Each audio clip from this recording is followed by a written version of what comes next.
Hey everyone, welcome back to the channel. In today's video, I'll show you how to order from Temu in India. Let's get started. First, go to the official Temu website and make sure you're logged into your account.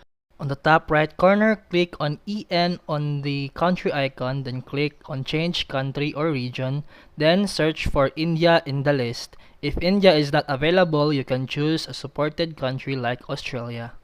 Then go back to the homepage, browse and click the product you want to purchase, then solve the security puzzle, then click add to cart. Then click on go to cart, then enter your shipping address. You can enter India as the country manually, fill your full address, zip code, and state and city. Then click save and then proceed to purchase, then choose your payment method and complete the checkout process. And that's it for today's video. If you found this helpful, please like and subscribe for more videos. See you in the next one.